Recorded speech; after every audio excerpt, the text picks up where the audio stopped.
In the dimly lit chambers of the Palazzo Vecchio, where the scent of parchment and ink mingled with the weight of political intrigue, a young diplomat named Lorenzo found himself face to face with a lesson that would reshape not only his understanding of power but the very fabric of his character. It was the autumn of 1503, and Florence trembled under the shadow of Cesare Borgia's expanding influence. The city's survival hung by threads as delicate as spider silk, and, in this precarious moment, the principles that would later echo through centuries of political thought were about to be born. Lorenzo had always been a man of earnest disposition, quick to explain his intentions, eager to pursue favor, and desperate to maintain the approval of those around him. His colleagues at the diplomatic corps often remarked on his transparency, though not always with admiration. "He wears his heart on his sleeve like a merchant displays his wares," one had whispered during a recent council meeting. This tendency toward openness, this compulsion to chase approval and explain every action, had served him poorly in the treacherous waters of Renaissance politics. The morning that would change everything began like any other. Lorenzo hurried through the cobblestone streets, clutching a leather satchel containing documents he believed would secure a crucial alliance with the French court. His mind raced with explanations he would offer, justifications for Florence's position, and elaborate demonstrations of loyalty he hoped would win favor. The very urgency of his step betrayed his desperation, a quality that experienced politicians could sense like predators detecting wounded prey. As he approached the meeting hall where French ambassadors awaited, Lorenzo encountered an unexpected figure emerging from the shadows of a marble colonnade. The man was slight in stature but possessed in bearing that commanded immediate attention. His dark eyes seemed to catalogue every detail of Lorenzo's appearance, from his hurried gait to the nervous fidgeting with his diplomatic papers. This was Niccolò Machiavelli, though Lorenzo knew him only by reputation as a minor secretary in the city's administration. "You seem troubled, friend," Machiavelli observed, his voice carrying a quality that was neither warm nor cold, but something altogether more unsettling, completely neutral, revealing nothing of the speaker's thoughts or intentions. Lorenzo, true to his nature, immediately began unburdening himself of his concerns. Words tumbled from his lips in a cascade of anxiety and explanation. He detailed his fears about the French alliance, his worries about Borgia's movements, his desperate hope that today's negotiations would secure Florence's position. Each word he spoke was like a coin thrown into a well, disappearing into darkness while he waited desperately for the echo of approval. Machiavelli listened without interruption, his expression remaining as unreadable as ancient stone. When Lorenzo finally exhausted himself, breathless from his torrent of explanation, Machiavelli spoke with deliberate slowness. "Tell me, Lorenzo, may I call you Lorenzo, when you enter that chamber today, what do you believe the French ambassadors will see?" The question seemed simple enough, yet Lorenzo found himself struggling to answer. "They will see a representative of Florence. A man committed to securing their friendship and alliance." "No," Machiavelli replied, his voice cutting through Lorenzo's certainty like a blade through silk. "They will see a man who needs them more than they need him. They will see desperation dressed in diplomatic clothing. They will see someone who has already surrendered his power by revealing the depth of his need." These words struck Lorenzo with the force of revelation. In his eagerness to explain, to justify, to pursue favor, he had inadvertently displayed his weaknesses like a merchant laying out damaged goods for inspection. The French ambassadors would enter negotiations knowing exactly how much Florence needed their support, and that knowledge would become their greatest weapon. Machiavelli continued, his tone taking on the quality of instruction, though he never assumed the manner of a teacher. Instead, he spoke as one sharing observations about the nature of reality itself. Power, true power, is not something that can be begged for, chased after, or explained into existence. It is something that must be cultivated from within, like a garden that grows in secret before revealing its blooms to the world. The conversation that followed would become the foundation for understanding three principles that would later be recognized as fundamental to the acquisition and maintenance of power: the futility of begging, the weakness inherent in pursuit, and the strength found in mystery. As they walked together toward the meeting hall, Machiavelli began to unfold these concepts through a series of observations that seemed to arise naturally from their discussion, yet Lorenzo sensed a deeper structure beneath the casual conversation. "Consider the beggar in the piazza," Machiavelli said, gesturing toward a distant square where the morning market was beginning to stir. "He extends his hand toward every passerby, explaining his need, detailing his circumstances, pleading for compassion. What does he receive? Perhaps a few coins from those whose guilt exceeds their wisdom, but never respect, never genuine power over his circumstances. The act of begging transforms the beggar into a supplicant, permanently positioning him below those from whom he seeks assistance. Lorenzo found himself thinking of his own diplomatic style, his tendency to approach negotiations with detailed explanations of Florence's needs and elaborate justifications for why other powers should assist them. Had he been, in essence, begging? The thought was uncomfortable, yet it carried the sting of recognition that often accompanies unwelcome truth. But, surely, Lorenzo protested, in diplomacy, we must make our position clear. How else can allies understand our needs and circumstances? Machiavelli's slight smile suggested he had anticipated this objection. There is a profound difference between clarity and desperation, between information and supplication. A man of true power presents facts without pleading, states positions without groveling. He allows others to understand his strength rather than advertising his weakness. They paused before a fountain where water cascaded from the mouth of a stone lion, its flow controlled and powerful without being hurried or desperate. Machiavelli gestured toward the sculpture. Notice how the water flows. It does not beg to be received by the basin below. It does not chase the stones that might interrupt its path. It simply flows with natural force, and everything around it must accommodate its presence. This image began to reshape Lorenzo's understanding of power dynamics. He had spent his career trying to accommodate others, to make himself useful and agreeable, to chase the approval of those he hoped to influence. But what if power worked in the opposite direction? What if true strength lay in becoming someone others felt compelled to accommodate? As they resumed walking, Machiavelli introduced the second principle through what appeared to be casual observation. You mentioned your eagerness to secure French friendship. Tell me, have you ever noticed how attraction works between people? The one who pursues most eagerly is often the one who receives the least attention. Lorenzo thought of his own romantic experiences, remembering with embarrassment how his most desperate pursuits had ended in rejection while his few romantic successes had occurred when he was focused on other matters entirely. The parallel to political relationships was becoming uncomfortably clear. When we chase after alliances, we communicate our inferior position, Machiavelli continued. We tell the other party that we need them more than they need us. This knowledge becomes their advantage in every subsequent negotiation. They can afford to be patient, to demand more favorable terms, to treat us as the supplicant we have revealed ourselves to be. The wisdom of this observation began to illuminate Lorenzo's past failures. How many times had he rushed to respond to foreign communications? How often had he made concessions simply to keep negotiations moving forward? How frequently had his eagerness to reach agreement resulted in terms unfavorable to Florence? But, if we don't pursue alliances, Lorenzo asked, how do we form them? Surely some initiative is necessary? Initiative, yes. Pursuit, no. There is a crucial distinction. A powerful state creates conditions that make alliance attractive to others. It demonstrates strength, reliability, and value. It becomes something others want to associate with rather than something that desperately needs association. As they approached the meeting hall, Lorenzo found himself reconsidering his entire approach to the day's negotiations. Instead of rushing to explain Florence's position and needs, what if he allowed the French ambassadors to discover these things?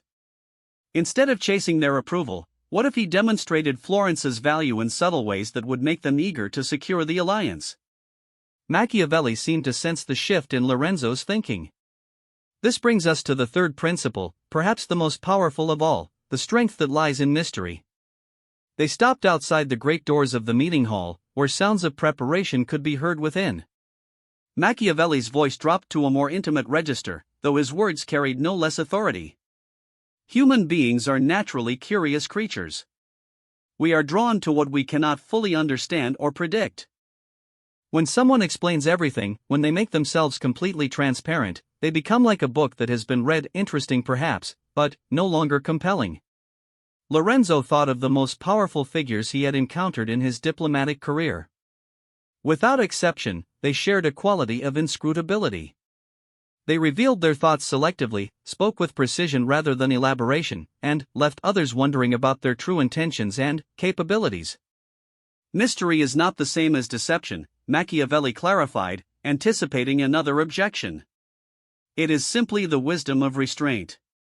A powerful person says what is necessary but not everything that could be said. They allow others to fill in the gaps with assumptions that often work in their favor.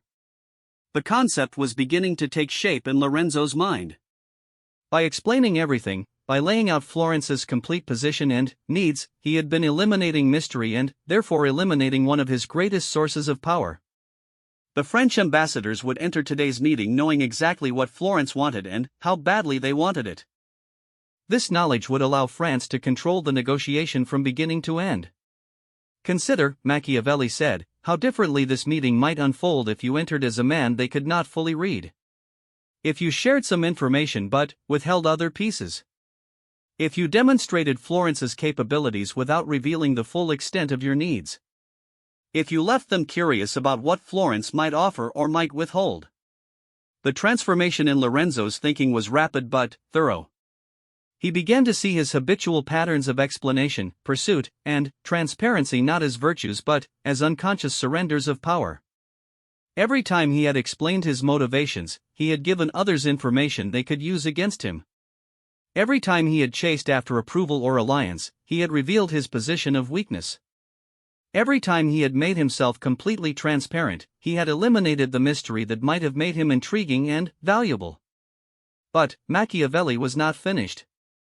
As they prepared to enter the meeting hall, he introduced a concept that would prove even more transformative than the three principles they had discussed.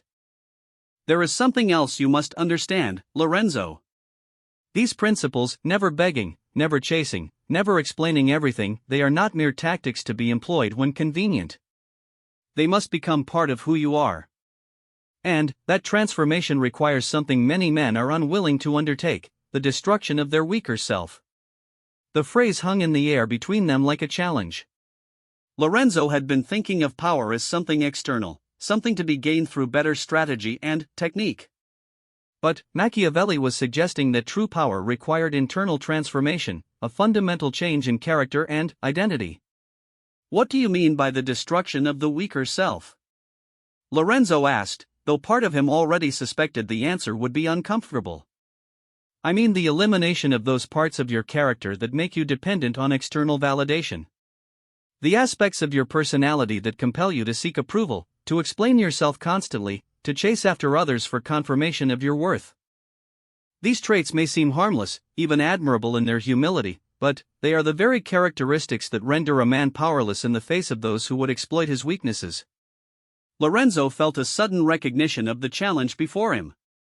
It was not simply a matter of adopting new diplomatic techniques or learning to speak more carefully. Machiavelli was suggesting that he needed to fundamentally alter the way he related to other people, the way he sought validation, and the way he understood his own worth. The weak self is the part of you that needs others to understand your good intentions, Machiavelli continued. It is the aspect of your character that fears misunderstanding more than it values respect. It is the element that would rather be liked than feared, that would rather be understood than mysterious, that would rather be accommodating than powerful. The observation cut deeply because it was entirely accurate. Lorenzo had spent his career trying to be understood, trying to be liked, trying to accommodate others' needs even when doing so compromised his own position. He had operated from a fundamental assumption that being good, being honest, and being transparent would naturally lead to success and respect. But surely goodness and honesty are virtues? Lorenzo protested, though his voice lacked conviction. Goodness, yes. Honesty, in its proper measure, yes. But the compulsive need to demonstrate these qualities, the inability to allow others to remain uncertain about your character, these are weaknesses that others will exploit without hesitation. Machiavelli gestured toward the great doors of the meeting hall, behind which the French ambassadors waited. Inside this room are men who have spent their careers learning to read weakness in others, to identify and exploit every vulnerability they encounter. If you enter as you have always entered, eager to explain, desperate to be understood, transparent in your needs, they will dissect you like physicians examining a corpse. The metaphor was deliberately harsh, but Lorenzo understood its accuracy. He thought of previous negotiations where he had felt manipulated, outmaneuvered, or simply ignored despite his best efforts to be reasonable and forthright. In each case, his transparency and eagerness had been weaponized against him. "So what must I become?" Lorenzo asked, though he sensed the answer would require more courage than he might possess. "You must become a man who is comfortable with others' uncertainty about him. A man who can allow others to wonder about his thoughts, his capabilities, his intentions. You must develop the strength to withstand others' disapproval or misunderstanding without feeling compelled to correct their perceptions." This prospect terrified Lorenzo more than he cared to admit. His entire social and professional identity was built around being understood, being liked, being seen as reasonable and accommodating. The idea of allowing others to form potentially negative opinions of him, without rushing to correct those opinions, felt like psychological death. "This is what I mean by destroying your weak self," Machiavelli explained, observing Lorenzo's discomfort. "It is not a destruction of goodness or morality. It is the elimination of your psychological dependence on others' approval and understanding.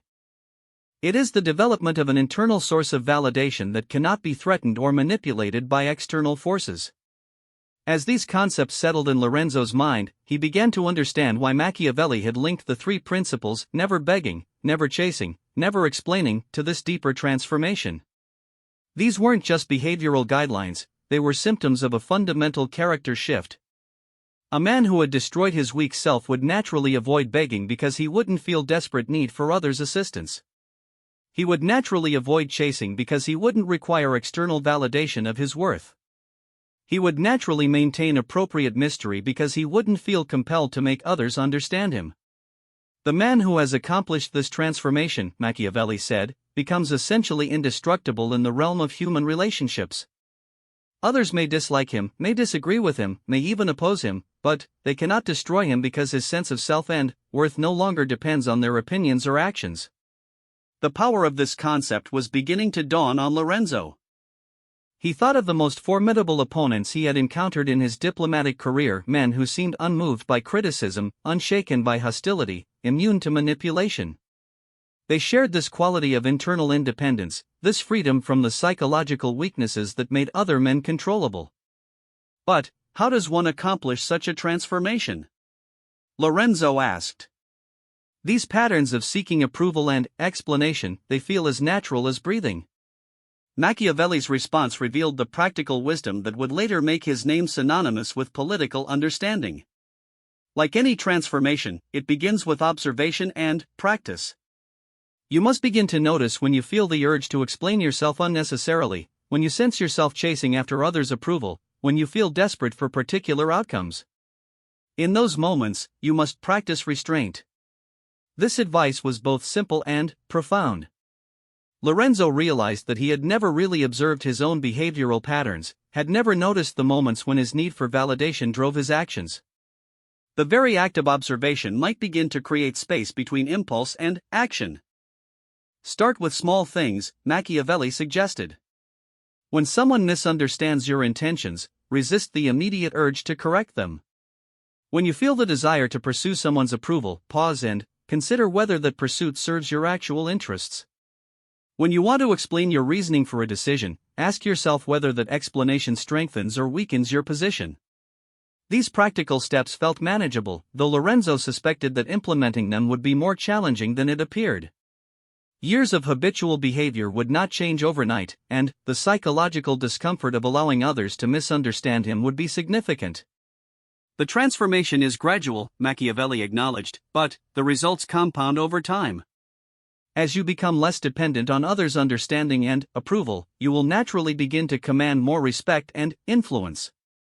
People will find you more intriguing when you are not completely transparent, more valuable when you are not desperately available, more powerful when you do not beg for their consideration. Standing outside the meeting hall, Lorenzo felt as though he stood at a crossroads. He could enter the negotiations as he always had, eager, transparent, accommodating, and likely achieve the modest results such an approach typically yielded. Or he could begin implementing these principles immediately, using the French ambassadors as his first test case. What would you do in my position? Lorenzo asked, though he suspected Machiavelli would not provide a direct answer. I cannot tell you what to do, Machiavelli replied, confirming Lorenzo's suspicion. But, I can tell you that every moment presents a choice between strength and weakness, between independence and dependence, between power and supplication. The choice you make in the next few hours will either reinforce the patterns that have limited you thus far, or begin the process of transformation that could reshape your entire career. With these words hanging in the air, Machiavelli disappeared into the crowd as suddenly as he had appeared, leaving Lorenzo alone before the great doors. But, the conversation had planted seeds that would continue growing long after the immediate crisis had passed. Lorenzo entered the meeting hall with a new awareness of his own habitual patterns. As the French ambassadors greeted him with cool politeness, he felt his usual urge to rush into explanations, to detail Florence's position and needs, to chase their approval through elaborate demonstrations of friendship. But, now, for the first time, he recognized these impulses as symptoms of the weakness Machiavelli had described. Instead of following his habitual pattern, Lorenzo decided to experiment with restraint. When the lead French ambassador asked about Florence's position regarding Borgia's movements, Lorenzo provided a factual response without elaborating on Florence's concerns or needs. When another ambassador probed about Florence's military capabilities, Lorenzo shared some information while withholding other details. Throughout the meeting, he resisted the urge to explain his reasoning, to justify Florence's policies, or to seek explicit approval for his positions. The results were immediately noticeable. The French ambassadors, accustomed to Italian diplomats who revealed everything in their eagerness to secure alliance, found themselves unable to fully gauge Florence's position. Lorenzo's restraint created an atmosphere of uncertainty that worked in his favor. The ambassadors began asking more questions, trying to understand what Lorenzo was not revealing. They began making offers and concessions as they attempted to secure information and commitments. For the first time in his diplomatic career, Lorenzo felt the sensation of holding power rather than seeking it. By refusing to beg for alliance, by not chasing after their approval, and by maintaining strategic mystery about Florence's full position, he had shifted the dynamic of the negotiation. The French ambassadors were now trying to understand and influence him, rather than the other way around. The meeting concluded with terms more favorable to Florence than Lorenzo had dared hope for when he first approached the hall that morning. But, more importantly, it had provided him with direct experience of how the principles Machiavelli had described actually worked in practice. The transformation from weakness to strength was not theoretical, it was immediate and tangible. In the days that followed, Lorenzo began applying these lessons more systematically. He started observing his interactions with colleagues, noting when he felt compelled to explain himself unnecessarily or seek approval for decisions that were within his authority. Each time he recognized these impulses, he practiced restraint, allowing others to remain uncertain rather than rushing to clarify everything. The results were remarkable. Colleagues who had previously dismissed him as earnest but ineffective began treating him with new respect. His opinions carried more weight in council meetings because he offered them selectively rather than constantly. His requests were taken more seriously because he made fewer of them and never with an attitude of desperation. But the most significant change was internal. As Lorenzo became less dependent on others' understanding and approval, he found himself feeling more genuinely confident and self-possessed.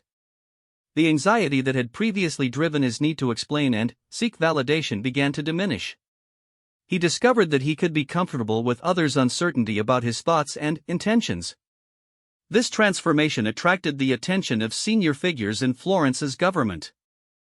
Lorenzo's new approach to diplomacy and negotiation was producing better results than his previous methods, and his increased effectiveness was opening new opportunities for advancement. But, success brought new challenges and deeper tests of the principles he was learning to embody.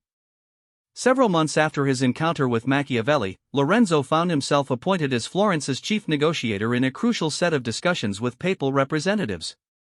The stakes were enormous. Florence's relationship with Rome would determine the city's security and prosperity for years to come. The appointment represented a significant advancement in Lorenzo's career, but it also placed him in a position where his new understanding of power would face its most serious test. The papal delegation arrived in Florence with all the pomp and circumstance the church could muster. Their leader, Cardinal Alessandro Farnese, was known throughout Italy as a master of diplomatic manipulation. He had built his career on the ability to identify and exploit the psychological weaknesses of those he negotiated with, using their own needs and fears against them. Lorenzo's previous self would have approached such a negotiation with elaborate preparation, detailed explanations of Florence's position, and anxious efforts to accommodate the cardinal's expectations. But his transformed understanding led him to a different approach entirely. When the cardinal opened their first meeting by questioning Florence's loyalty to the church, Lorenzo's old impulses urged him to provide immediate reassurance, to explain Florence's faithful intentions, to chase after the cardinal's approval.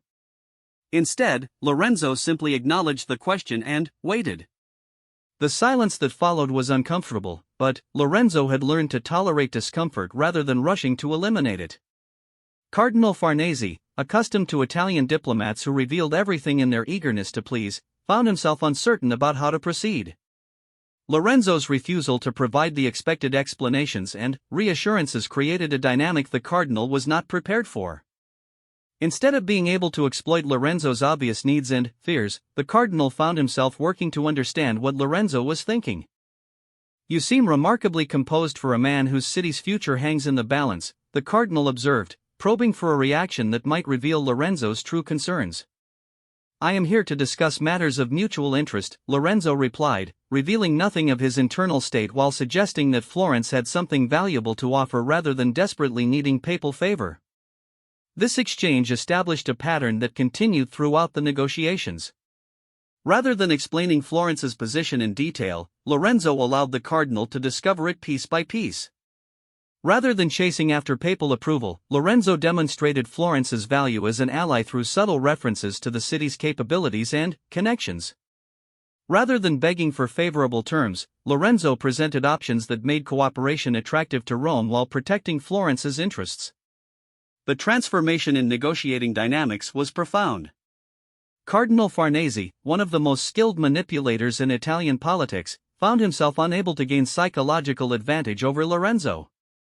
The usual tactics of creating anxiety, exploiting desperation, and leveraging fear were ineffective against someone who was not psychologically dependent on the outcome. More importantly, Lorenzo discovered that his reduced emotional investment in securing approval actually made him more effective at achieving favorable results. When he was not desperate for agreement, he could afford to be patient, to wait for better terms, to walk away if necessary. This genuine willingness to accept unfavorable outcomes actually made favorable outcomes more likely. The papal negotiations concluded with an agreement that exceeded Florence's initial hopes while establishing Lorenzo's reputation as a formidable diplomatic talent. But the success brought with it a deeper understanding of why the transformation Machiavelli had described was so powerful and so rare. Most people, Lorenzo realized, were psychologically unable to tolerate the discomfort of others' uncertainty or disapproval. The need to be understood, liked, and validated was so strong that they would sacrifice practical advantages to satisfy it. This created systematic weaknesses that skilled manipulators could exploit with devastating effectiveness. The man who had destroyed his weak self, the part of him that needed constant validation and understanding, became immune to these forms of manipulation. He could withstand disapproval, uncertainty, and even hostility without feeling compelled to compromise his position.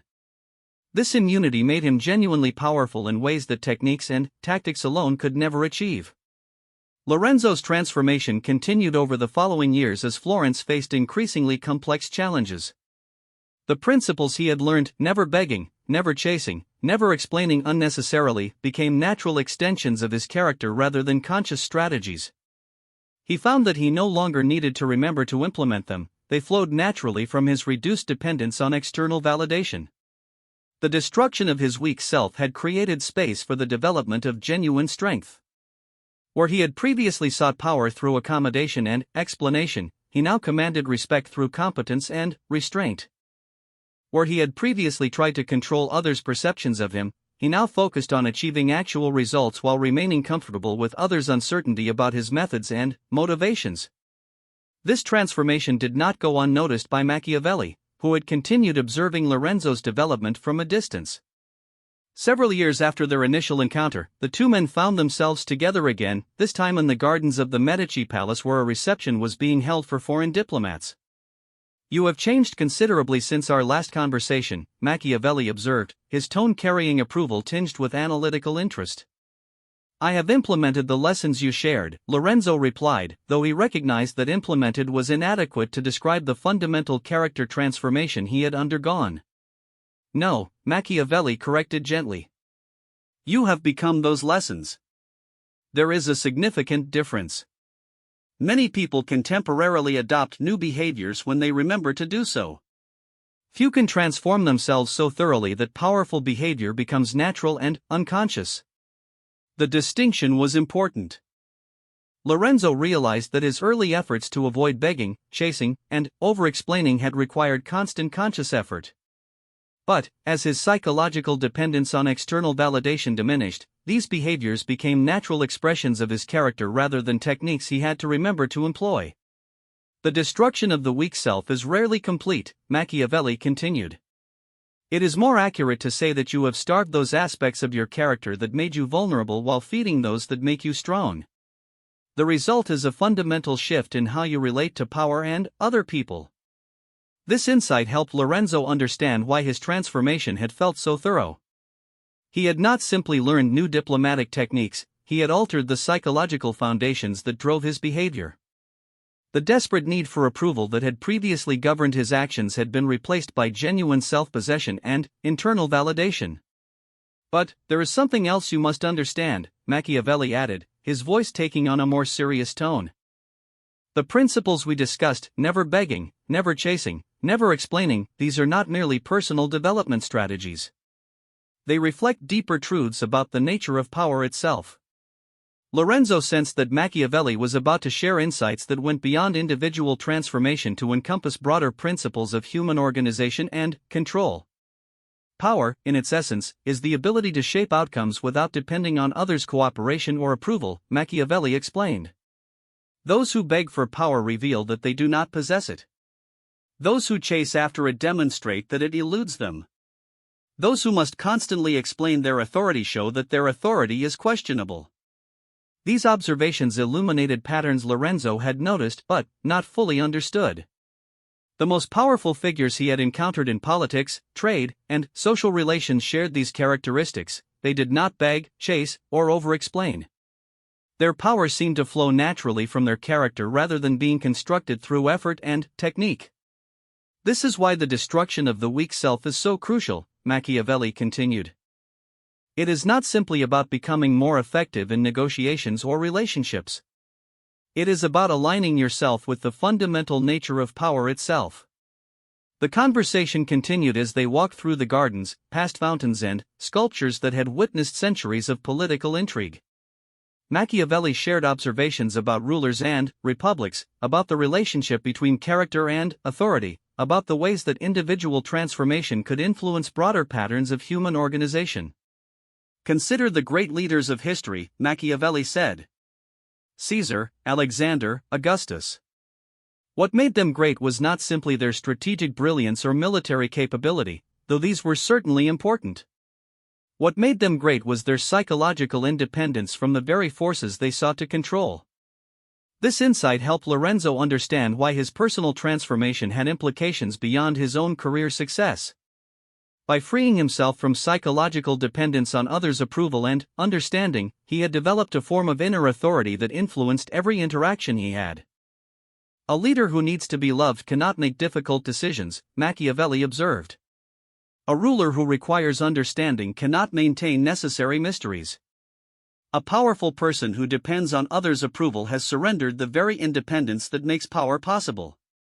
Lorenzo thought of his early diplomatic career, when his need to be liked and understood had prevented him from taking strong positions or making difficult demands.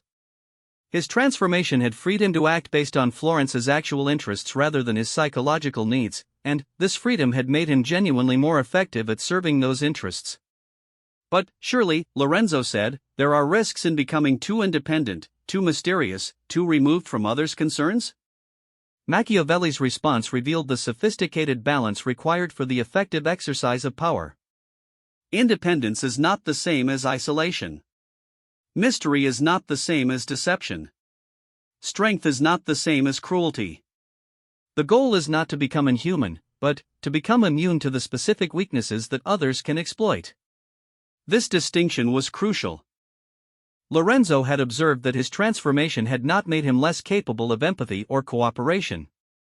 Instead, it had made these qualities strategic choices rather than psychological compulsions. He could choose to be accommodating when it served his purposes, but he was not driven to accommodate others by desperate need for their approval. The man who has destroyed his weak self retains the ability to connect with others, to understand their needs, to show compassion when appropriate, Machiavelli explained. But he does so from a position of strength rather than weakness, choice rather than compulsion. As their conversation continued into the evening, Lorenzo began to understand that his personal transformation was part of a larger pattern. The principles Machiavelli had shared were not arbitrary rules but reflections of deeper truths about human nature and social organization. Those who understood and embodied these principles gained access to forms of influence and authority that remained mysterious to those who operated from weakness and need. The reception continued around them as diplomats and merchants engaged in the elaborate dance of Renaissance politics. But Lorenzo now observed these interactions with new understanding. He could identify those who were begging for influence, chasing after approval, explaining themselves unnecessarily. He could also recognize the rare individuals who commanded respect through presence rather than pursuit, who influenced others through mystery rather than transparency.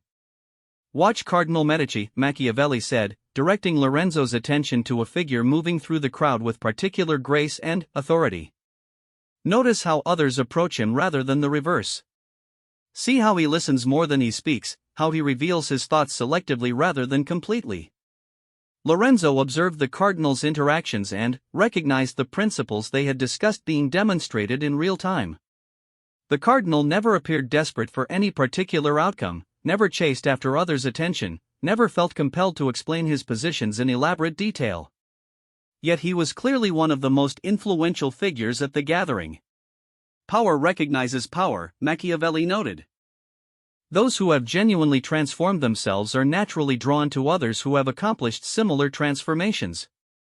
They form informal networks of influence that operate parallel to official hierarchies. This observation helped Lorenzo understand how his own transformation had begun opening doors to opportunities and relationships that had previously been unavailable to him. As he became genuinely less needy and more self-possessed, he found himself welcomed into circles of influence where such qualities were valued and recognized. But what of those who refuse this transformation? Lorenzo asked. What happens to those who continue operating from weakness and need? Machiavelli's response was matter-of-fact rather than cruel. They remain vulnerable to manipulation by those who understand their weaknesses. They continue trading their actual interests for temporary validation.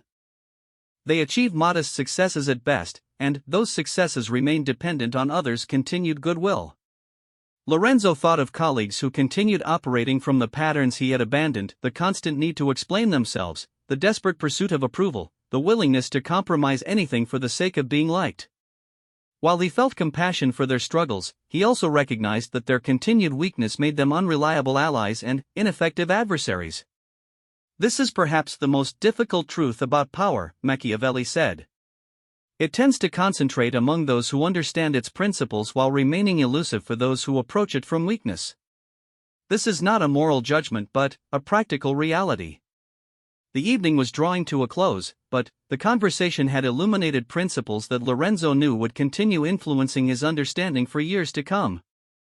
The transformation he had undergone was not simply about becoming more effective in his career, it was about aligning himself with fundamental truths about human nature and social organization. As the reception ended and guests began departing, Machiavelli offered a final observation that would stay with Lorenzo for the remainder of his life. Remember that the destruction of the weak self is not a one-time achievement but an ongoing practice.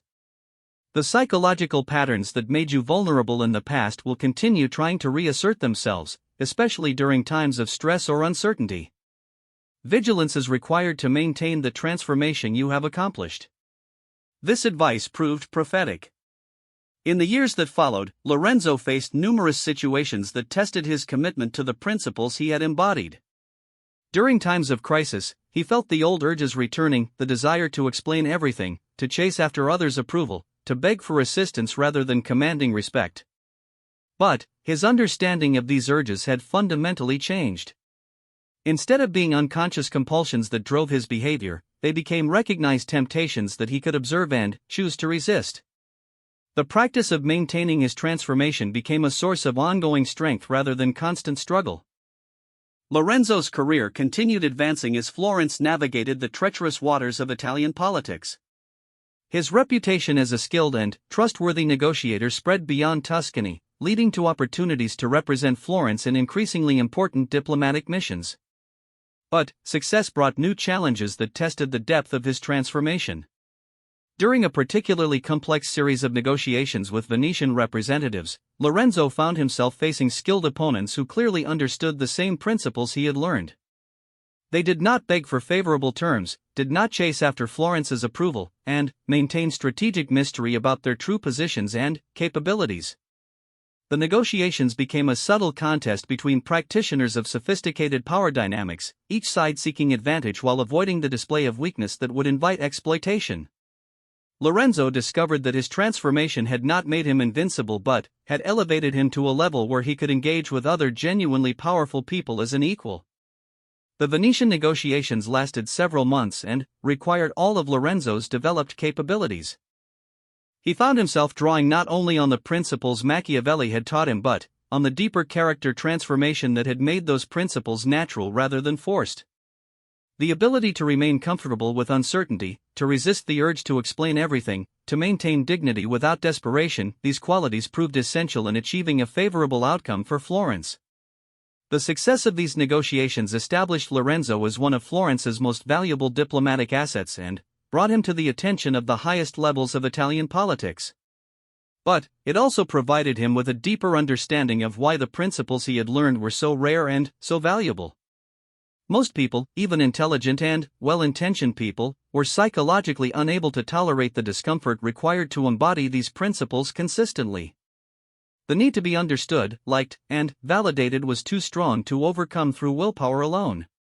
Only through the fundamental character transformation that Machiavelli had described, the destruction of the weak self, could someone develop the genuine strength necessary to operate from power rather than need. As Lorenzo's reputation continued growing, he began attracting the attention of other students and practitioners of power. Some sought him out for advice, others for alliance, still others simply for the opportunity to study his methods. These interactions provided him with ongoing opportunities to deepen his understanding of the principles that had transformed his life. One particularly memorable encounter occurred during a diplomatic mission to the French court, where Lorenzo found himself in conversation with a young nobleman who reminded him strongly of his former self. The nobleman was intelligent, well-educated, and genuinely committed to serving his country's interests. But he was also desperate for approval, compulsive in his need to explain himself, and constantly chasing after others' validation. "I don't understand," the nobleman confessed during a private conversation. "I work harder than anyone, I'm more honest than most, I genuinely care about achieving good outcomes. But somehow I'm always treated as if I'm of little importance. People listen to you with respect that I never seem to command." Lorenzo recognized the familiar frustration and remembered his own confusion during his early diplomatic career. He found himself in the position of sharing insights similar to those Machiavelli had offered him years earlier. "The issue is not your intelligence or your integrity," Lorenzo explained. "The issue is that you're operating from a position of psychological weakness that others can sense and exploit, even when they don't consciously recognize what they're doing." The conversation that followed allowed Lorenzo to articulate principles he had learned through experience rather than theory. He found that his ability to help others understand these concepts had deepened his own comprehension of their importance. "Power is not something you can beg for, chase after, or explain into existence," Lorenzo told the young nobleman. "It must be developed from within and, then, demonstrated through action. Those who need power too desperately reveal that they don't possess it." As he spoke, Lorenzo realized that his own transformation had reached a new level of integration. The principles that had once required conscious effort to implement had become so natural that he could teach them to others without effort or strain. The destruction of his weak self was sufficiently complete that he could discuss these concepts without triggering his old patterns of over-explanation or approval-seeking. The young nobleman listened with the same intensity Lorenzo remembered feeling during his conversation with Machiavelli. But Lorenzo recognized that sharing the concepts was only the beginning. Real transformation would require the nobleman to undertake the difficult work of changing his fundamental relationship with power and validation. "How do I begin this transformation you're describing?" the nobleman asked, echoing Lorenzo's own question from years earlier. Lorenzo's answer reflected both his practical experience and his deeper understanding of the psychological work involved. Start by observing your own patterns.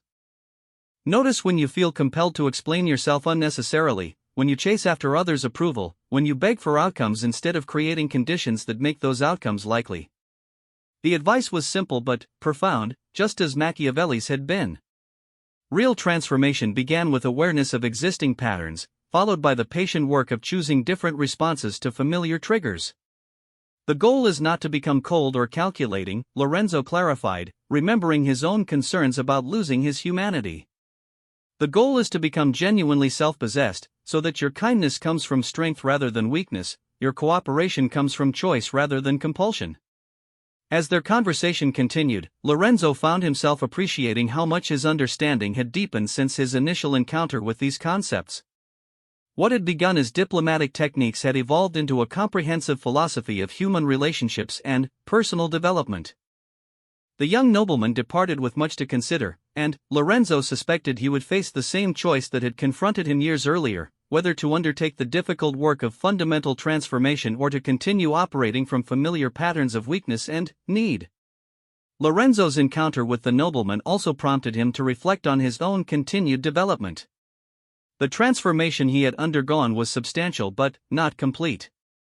He still occasionally felt the old urges toward explanation, pursuit, and validation seeking.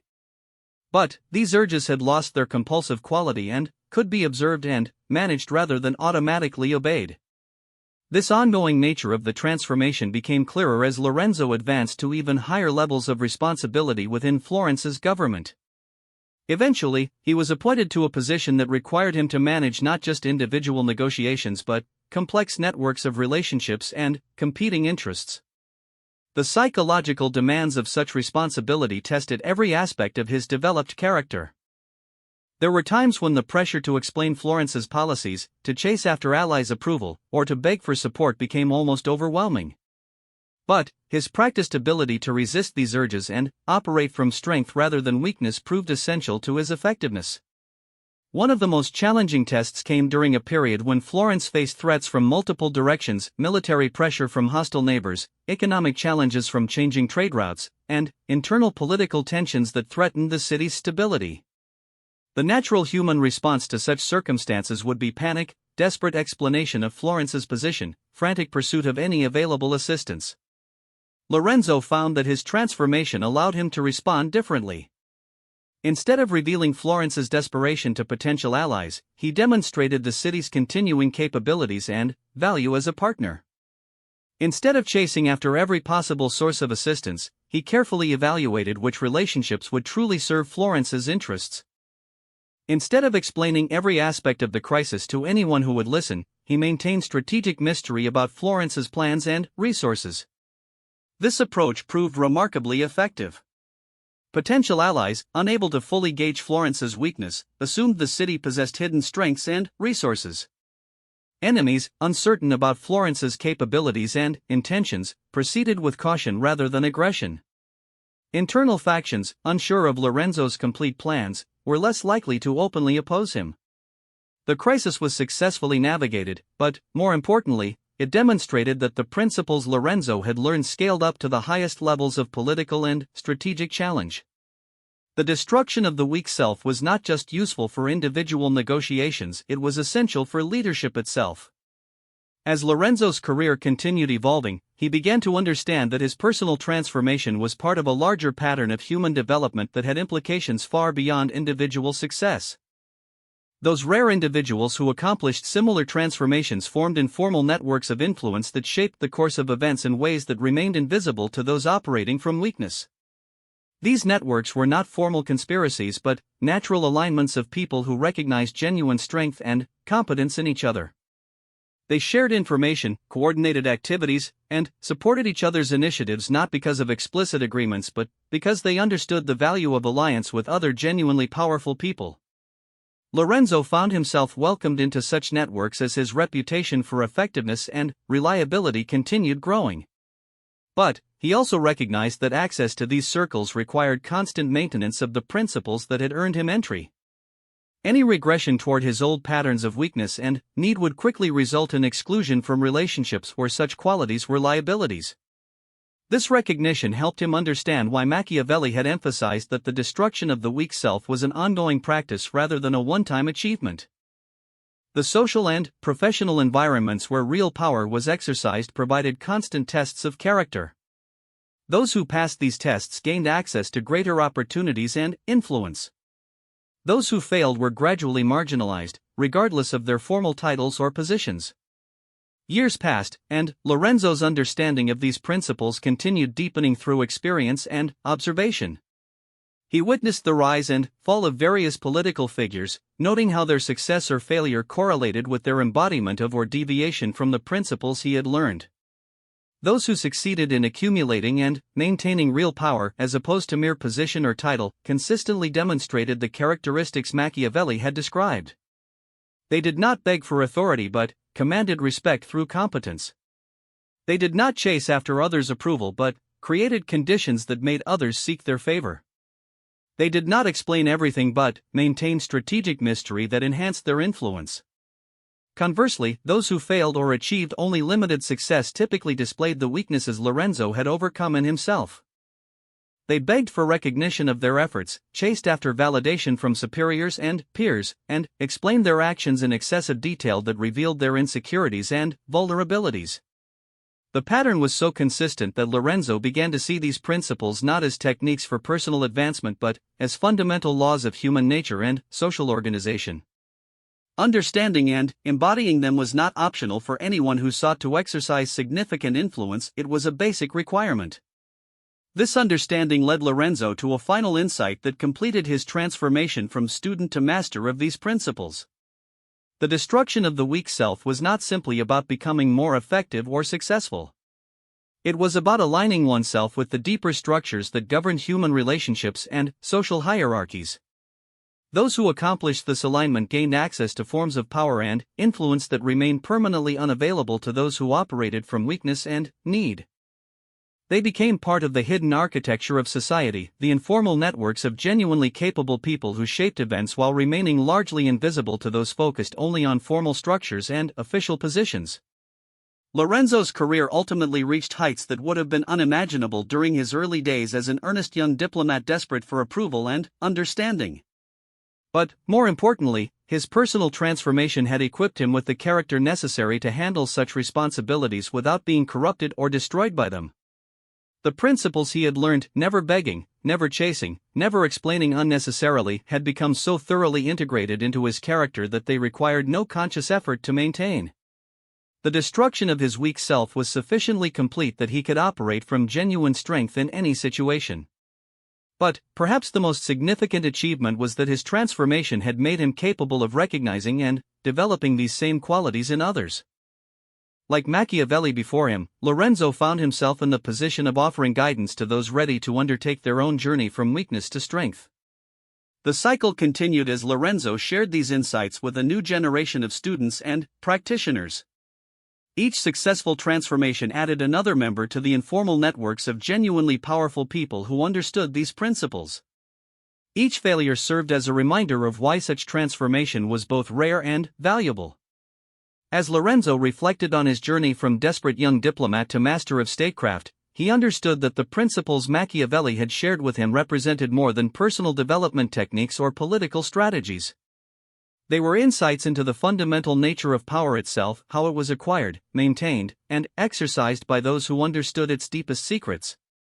The man who destroyed his weak self could never be destroyed by others because he had eliminated the very vulnerabilities that others depended upon to control and manipulate him. He had achieved the ultimate form of independence, not isolation from human relationships, but immunity to the psychological weaknesses that made those relationships sources of vulnerability rather than strength. This was the true meaning of power, the ability to shape outcomes through the force of character rather than the manipulation of circumstances.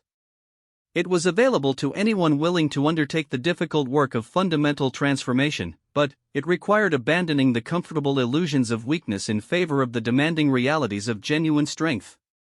Lorenzo's story demonstrated that such transformation was possible, but it also revealed why it remained so rare. The psychological work required to destroy one's weak self demanded more courage and persistence than most people possessed.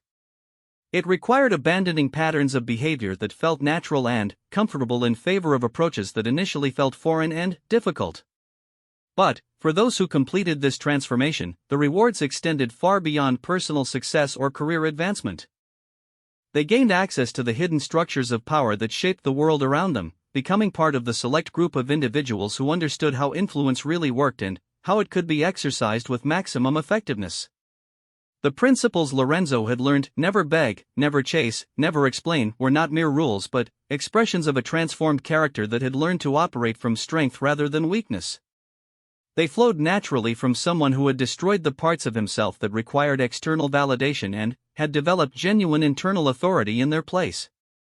As he entered the final phase of his career, Lorenzo understood that his greatest contribution would not be any particular diplomatic achievement or political victory, but his role in preserving and transmitting these timeless principles to future generations. Like Machiavelli before him, he had become a keeper of secrets that could transform anyone willing to undertake the necessary work of destroying their weak self and building something genuinely powerful in its place. The cycle would continue, as it had for centuries before and would for centuries to come. In each generation, a few individuals would discover these principles and use them to transform themselves from servants of circumstance into masters of destiny. Their success would inspire others while their example would demonstrate that genuine power remained available to those who understood its true nature and were willing to pay the price required to achieve it. In this way, the ancient wisdom of never begging, never chasing, and never explaining found its way from one generation to the next, carried by those who had successfully destroyed their weak selves and learned to operate from the position of strength that such destruction made possible. The man who accomplished this transformation could indeed never be destroyed by others, for he had eliminated the very foundations upon which such destruction depended.